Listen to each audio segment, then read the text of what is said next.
Our main poet for the night come out. I ain't say too much about him during the open mic because I wanted y'all to feel it for yourself. This man, I met him, I think maybe the first couple days that I was here, and he had me dying laughing. Look at him, look at him. I'm playing, I love you, Joe. All right, so our featured poet for the night, representative of MSU ORL.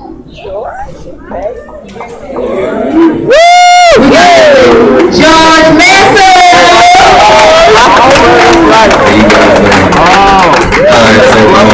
I'm doing something I never heard before.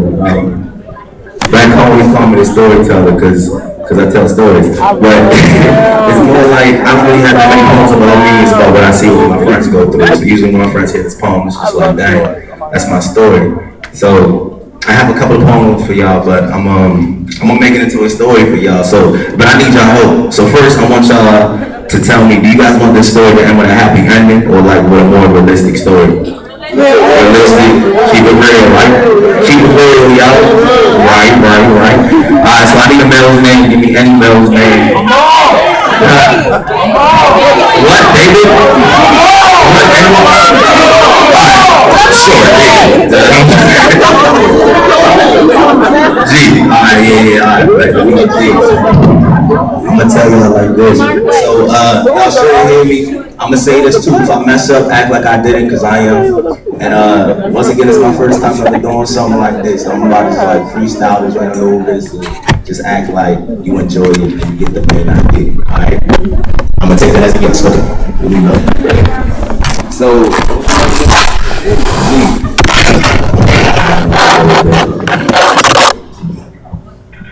alright, so G went to Morgan State University. I'm saying he's a freshman, and he had this whole idea about love. I'm trying to say there's nothing I can tell him wrong. He came here trying to get that one type of feel, but I would say his idea about love was a little skewed. You asked me more about lust. Once again, I just think that love and lust is the only thing that really has in common is passion, but you couldn't really tell him anything. See, he believed he saw what love sees, what love wants, what love needs, so there was no telling him nothing. Oh, another disclaimer. Usually, the words that I say before I say the poem is the title of the poem, all right? But if you ask me, he was a little blind. I guess, love is blind. I try to see what love sees, but I forget love is blind, so I keep tripping over the same mistakes. I rush the blindfolded in that 20/20 vision, crashing into the same problems, then asking myself why I'm making the same decisions, but I believe I saw what love sees, what love wants, and what love needs, so I continue those relationships gung ho, bearing them off and it's like I'm butt naked, but for some reason she's still wearing winter apparel, and ooh, I stopped to feel her breeze. Yes, I stopped to feel her breeze, so I decided to put on my North Face and some jeans to compensate for the lower degrees, but it's okay because she loves me. See, physically, she has no problem bearing the flaws and laws, and trust me, her flaws are close to nothing, and that's how she shows her love. Yes, that's how she shows her love, and that's love. Two people become a one, pleasure each other ways no one else can, and to keep it funky with you, that's all I really want. I mean, that's what love wants, and I want what love wants. Y'all dig? Yeah, y'all dig. And the sight when she moves her clothes, from her head to her toes, those curves, yes, those curves. Saying wishes that can be blessed enough to flow through her. The perfect hourglass, especially with that. But I see what love, because I see what love sees, so technically this is still love, y'all hear me? Yeah, y'all hear me. And the need to know that she needs me. She always said I was the only one who scratched that itch that no one else can get to. And I can't deny what she said because the body never lies. And all those words do, I knew her body always told me the truth, like I knew when the body told me to keep going, even though she said stop, or when she reached the peak, when I should let it drop. From the bite marks from her teeth to the scratch marks on my back, to the triple relates to that full body shape, her body never lied to me, and that is all that I love. That is all that love needs. And I need what love needs, so this is what I need, y'all feel me? Yeah, y'all feel me, because this is love, right? So a year goes by, you know what I'm trying to say, with age comes growth, and with growth comes wisdom. So he started thinking, all right, maybe that really wasn't love, that was more like lust. So now he started going after women's minds. But the thing about that now is, it seemed like the girls that he was messing with just wanted to get in the body. And he was just like, dang, that's a shame. A shame. Her body screams she wants me, but I'm wondering if her mind was the same. When I try to talk to her, she acts like she has nothing to say. But when sex comes into play, she is always ready to play, which is a shame. A shame that she'd rather give me head than let me know what's going on in her brain. I wonder why. Could it be a learned behavior she got from messing with other guys? Or roles she settled for after believing all scripts were the same? So she skipped the talking, went straight to acting, and is now on her way to an Academy Award for the special skills she displays. Or could it be that this is what she wanted from the very beginning? I mean, I wouldn't be surprised. There's really no difference between girls and guys nowadays. And especially from all the talk, it seems like sex has evolved from something slightly more than a want to a full-grown need like the food we eat. So there's a good chance she's just trying to make me to that tool she can pull out anytime she feels it. Or could it be more? What about she believes that this is the only way she can truly express her feelings to her? That there's no words in the dictionary, no vocabulary that can exactly portray the way or paint the perfect portrait of love. So I asked y'all, what speaks louder than words? Actions, yes. And her actions did all the talking, but I'm guessing something wrong on the translation because I don't really know what's being said. The only thing I got from my little escapade was sex was being made, so in trade I was put in a confused state. I didn't know where her actions, her intentions truly lies. A shame. Or could the biggest shame be I slept with her without knowing her reason? A shame. So once again, you know, another year goes by, he gets wise, he's like, all right, then forget that, I'm about to be asked, I'm not having sex with nobody until I find that one. You feel me? And somebody give me a girl name. LaQuisha, I like that. So one day he meets LaQuisha, you know what I'm saying? And this man just fell for it. You know, you asked me, he was wet. I'm trying to say, we can be talking about football, LaQuisha can't get her name come up, you know what I'm saying? Son, she can throw for a girl, so I'm trying to tell you, son, I love her. On. It was real bad because it was like anytime they're around each other, man, you just hear the words. Oh, you can't hear me. Like, okay, so you just hear the words come out, you know, what would I do without you? That's all they can think. What would I do without you? So it's like, what would I do without you? It's like you my sunlight on a cloudy day. Ah, chill. I know that sounds cliche, but see, you make me smile by my lip. You make me feel like a little kid on Christmas morning. No, you ran to the biggest present and anticipated. No, new. It was exactly what you wanted. Or that song that's stuck in your head. You know, first you start humming, and you start singing.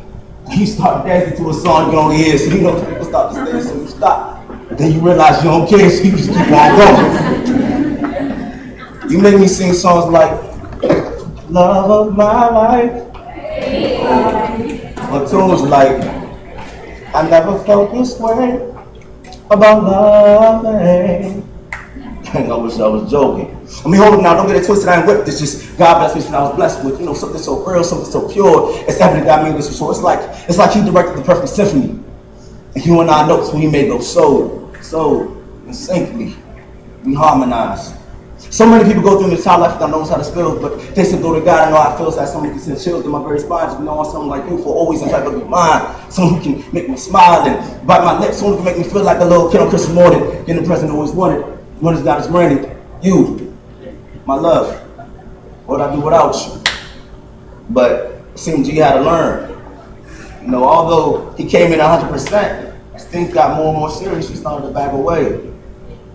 It started to be real bad because no relationship seemed like a battlefield, but that's what it started to turn into. I got thirsty.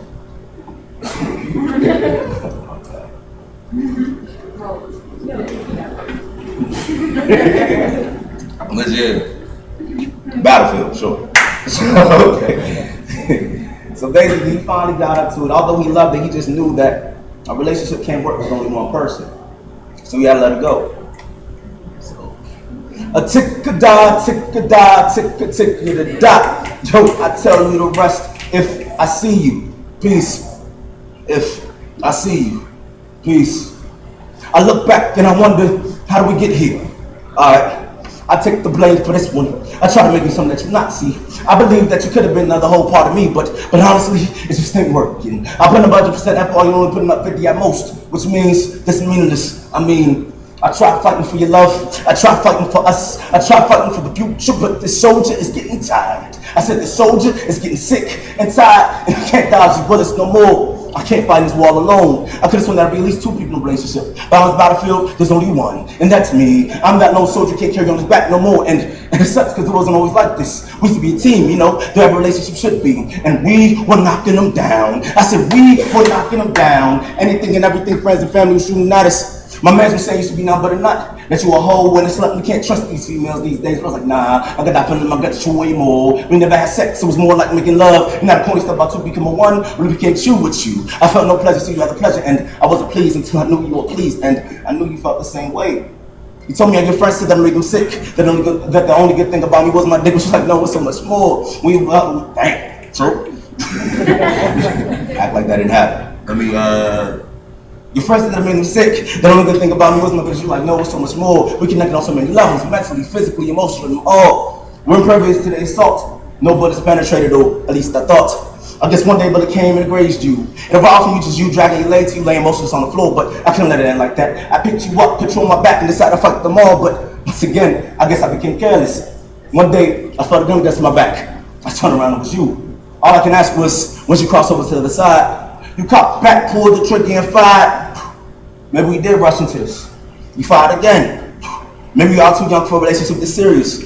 After days and days of assault, all bullets aiming directly at the heart and instant to penetrate, I realized something. That you can't fight for someone who doesn't be fought for. That you can't save someone who doesn't be saved. So I reached in my bag and pulled out a grenade. It was like this whole thing was about to go off in a bang. As I reached for the needle, pulled you, stopped, dropped your gun and asked for one.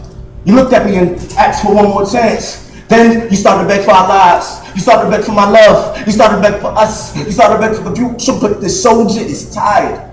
I said, the soldier is tired and can't fight no more. I mean, I've been fighting too long.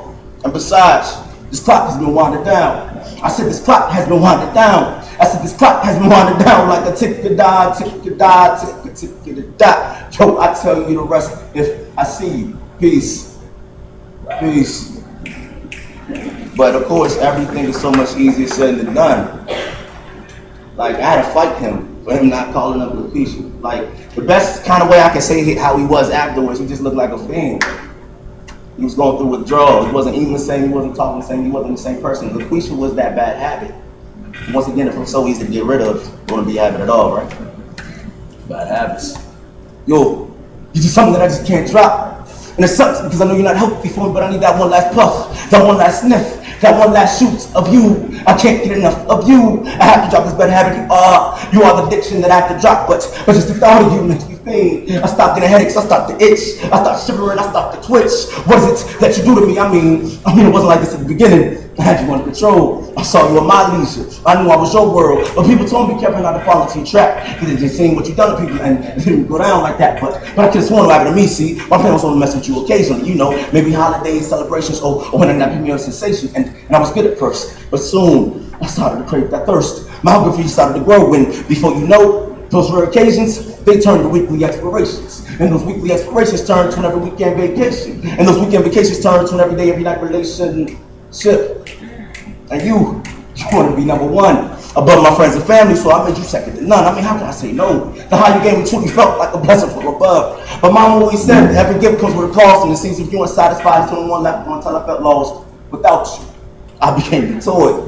Play with my emotions, had them fluctuating like the brought you joy. A true wolf in sheep's clothing. My blessing was nothing more than a pretty curse, and now I'm hurting. I imagine what cooked up must feel to a crack fiend. You give me that jittery feeling, know what I mean? I had to go to rehab, went cold turkey, but the joint wasn't working. Don't get it twisted, I did try. I wish your number out my phone, but you did just remain implanted in my mind. Backwards, forward, shoot. I see your name spelled out every time I look at the keypad. Dang, just speaking of which, I think I just relaxed. I just gotta hear your voice. It's like I don't even have a choice anymore. Just get out of my head instead. Just come back to my bed. No, just leave. No, just lead me to my sanity. I just want to be that old me, the me I was before I met you. And I know you're thinking that sounds cruel, but just look at me. Without my daily fix of you, I don't know what to do. I'm always confused. People point and stare at us, dang, what happened to do? See, So somehow you disguise yourself as a need when you're nothing more than a want. So I cast your facade to the floor because I just can't take it no more. But once again, it's just so hard to let go. It's like your alcohol and I'm the town drunk. You're disrespecting, I'm not little punk. You're sex on American, and you're that big ego and I'm Kanye. Y'all can't tell me nothing. I'm a bloody you my fool. You're ignorant and I'm your fool. I just don't know what to do. You're just so hard to stop. You're just something that I just can't drop. And it sucks because I'm not healthy for you, but I need that one last puff, that one last sniff, that one last shoot of you. I can't get enough of you. I have to drop this bad habit. You are the addiction that I have to drop. But can someone, anyone just teach me how? Y'all can make up your own ending.